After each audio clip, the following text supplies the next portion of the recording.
Today, I'm going to tell you why the best thing baby boomers can do for millennials is not leave them a dime.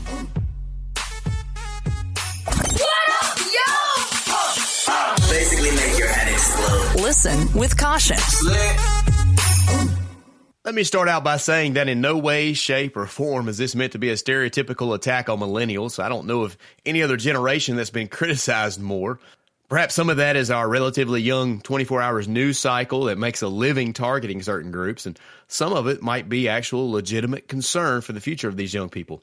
If anything I say today is perceived as being critical of the millennial generation, then I assure you it's fueled by the latter motivation, one of concern.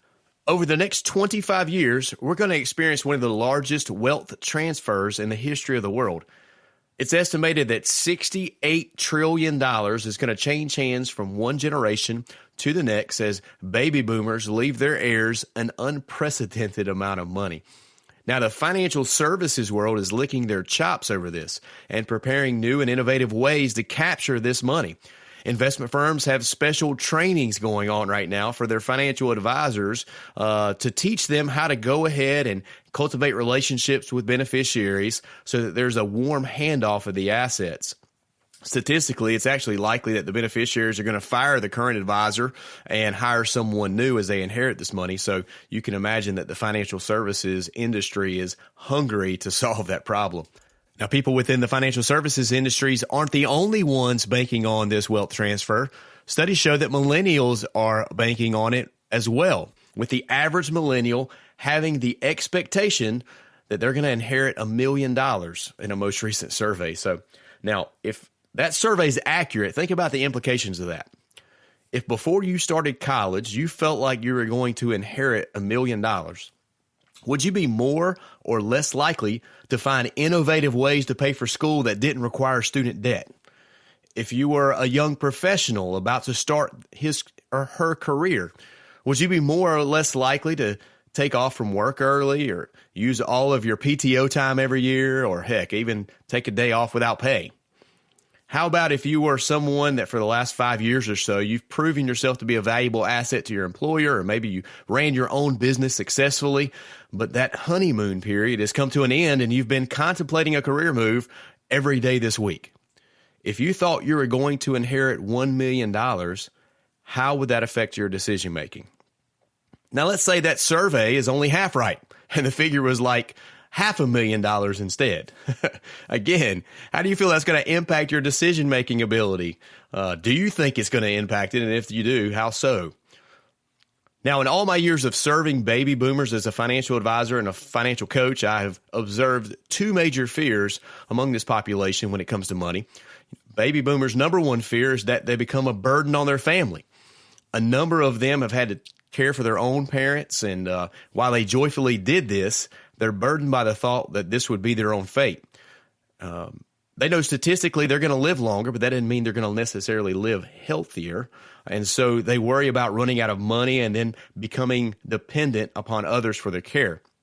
This is a legitimate concern and should certainly be addressed in any comprehensive financial plan. I mean, long-term care insurance is absolutely essential for those 60 years old or older, but that's a subject for another episode. Their second greatest fear is that their beneficiaries won't be responsible enough to manage an inheritance. One story in particular comes to mind and encapsulates countless conversations I've had with this demographic. After a 35-year career as a teacher, Mrs. Smith retired only to have her husband pass away a short time after his own retirement. And he left her with a 401k and a pension and a substantial amount of money in an insurance policy as well. Now, over the years, they had been excellent managers of their meager income, and it had amassed significant value. Now, Mrs. Smith, accustomed to a simple lifestyle, never really going to exhaust these funds during her lifetime. Materialism really didn't have a grip on her. Spending money on herself really held no value. Beyond her own deep Christian faith, family is what occupied most of her thoughts. But the thought of one particular family member inheriting a large amount of that money, it kept her up at night. And it's what led her to my office door. Her greatest fear was that this money would be squandered by her heirs. She said that she felt like it would be setting certain members of her family up for failure if this money was left to them. Well, Mrs. Smith is not alone in that fear. And when you look at current research on inheritances, most of those fears are completely justified. There's no shortage of studies that detail the reckless spending of beneficiaries. In one study, nearly 2 out of 3 people who received an inheritance, they had a negative net worth within 2 years. In another study recently done by Ohio State, the economist that conducted the study concluded with all the data, the vast majority of people blew it very quickly. So if the statistics are right, and we have about $68 trillion over the next 25 years that will be transferred from the baby boomers to the next generation, and the next couple of generations seem to have the same problem holding on to money as lottery winners. I mean, by the way, did you know that a recent survey showed that 70% of lottery winners are broke within 5 years? That's eerily similar, huh? Well, to top it all off, we have a large number of people living a lifestyle that has already made the assumption that they're going to get an inheritance of a significant amount of money, meaning that they have already spent the money they hope to inherit. If these things are true, how strong will our financial foundation be in 25 years? I think we're at an important crossroads here, and baby boomers have a significant opportunity to contribute and impact the financial lives of millions of people for years to come. Now, some recommendations for baby boomers. And I'll tell you ahead of time, this advice is going to be based on a couple of different truths that not everyone's going to embrace. First, it's based on the truth of Proverbs 20:21, which says, an inheritance gained hastily in the beginning will not be blessed in the end. We have already seen this truth demonstrated time and time again, some of the research we just looked at, yet many boomers are going to still choose to leave a large lump sum amount of money to their beneficiaries, which unfortunately is equivalent to letting a toddler play in rush hour traffic. It's not going to make a happy ending. The second truth is based on Acts 20:35. It says, in all things I have shown you that by working hard in this way, we must help the weak and remember the words of the Lord Jesus, how he himself said, it is more blessed to give than to receive. Even though there are many people, including many who wouldn't label themselves Christ followers, that would say with their mouths that they believe this to be true, that giving makes a person happier than receiving, our actions would not be in line with our words. With each passing generation, we give less and less as a percentage of our income, and this means that our increased income is nearly always used to raise our standard of living rather than raise our standard of giving. So if you as a baby boomer hold on to these two truths, here are some recommendations for how to pass along your wealth to the next generation. First, if you're going to leave an inheritance to your beneficiaries, don't do it as a large lump sum. There are legal ways in which you can direct the management of this money long after you're gone. Consider setting up a trust and paying out a monthly or annual stipend. Also, by using a trust, you can place certain conditions on how and when it's distributed. For example, if you wanted your beneficiary to be of a certain age before receiving the money, you could set that limit. If you wanted them to get a college degree before paying for their school, you could set that limit and even put a time limit on it. Or if you want to pay for their first home, you could set all the provisions you like to direct that process.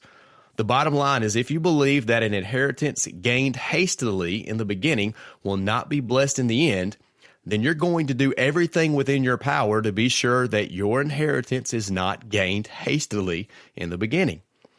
Now, I think there's an even better way to go about distributing your wealth, one that not only has a substantial and life-altering impact on your beneficiaries, but one that will provide you, yourself, with an unmatched joy and a depth of happiness you've never experienced. I've met several baby boomers whose children have gone on to become successful, and they're really in no need of their parents' money. So these boomers have decided that upon their death, they're going to leave a substantial amount of money towards charity. In this way, they've caught a vision of the joy found in giving, and they take joy in the fact that after they're gone, their money's going to go to help others. It's a wonderful thing. But what if there's an even deeper joy? What if, with a large portion of the money that baby boomers were going to leave behind, they instead became generous givers while they were living, not waiting until they died to transfer money, but doing it while they lived alongside their beneficiaries, sharing the joy of giving with one another? What if the actions of baby boomers began to communicate to the next generation that it's more blessed to give than to receive, not as an act of a trustee distributing the wealth of an estate after someone's passed away, but the individual themselves before they pass away, leading their beneficiaries in a way that impresses upon them and enables them to experience an unprecedented level of happiness, which only giving can provide. If you wait to do that kind of giving when you're dead, you rob yourself of the experience and of the joy and of the opportunity to pass along an inheritance to your children's children that is worth way more than money. It's a treasure of eternal value. Here's an example of what that might look like in practice.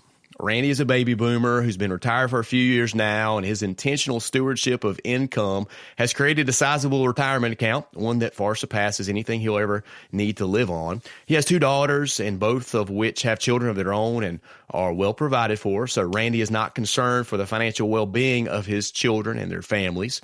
Instead, he feels impressed to use his wealth to demonstrate to his children and his grandchildren the truth behind Acts 20:35. So regularly, he and his family sit down at the kitchen table. They decide how to spend his excess monthly income. Randy gives everyone an opportunity to choose how to give. One Christmas, they bought bikes for underprivileged youth and handed them out together. One summer, they visited and worked at an orphanage in the Dominican Republic. They sponsored numerous children. They've worked countless hours serving the poor and the needy, and the list goes on and on. Now, look, I know that not every baby boomer is going to have that opportunity, but the point is, if we are intentional, we can find ways to use resources that we've been entrusted with in this lifetime to impact the next generation in a far greater way than passing along an inheritance of just money. So I challenge you, baby boomers, next time you're eating at a restaurant with your grandchildren, why don't you just look around the room and ask them for suggestions on whose meal to pay for? Or maybe next time you're in the grocery store with your beneficiaries, pay for that cart full of groceries of that mom that's been working her way through the store with those small children. What if the next family vacation was themed around a service project rather than only our personal comfort and relaxation? I mean, that really adds to the idea that giving unto others will make us more happier than just giving to ourselves. Now, for all you baby boomers out there listening, and for you Gen Xers too, because many of you are helping to manage your parents' resources, if you're sitting around and you're hoping that the next generation is going to learn how to manage money better, if you keep playing this inheritance game the same way and expecting different results, then we are going to be in a world of trouble. But if you say to yourself that you're going to use this silver tsunami, as it's been called, to flood the hearts of our young people with a generous spirit, man, what a much more valuable inheritance that would be. You would not only impact your beneficiaries, but your beneficiaries' beneficiaries. What if leaving your beneficiaries with little to no money was the greatest treasure you could ever pass along? Ready to take the next step in your quest for financial peace? Book a complimentary session with Ramsey Preferred Coach Kevin Harrison at fiscally.fit.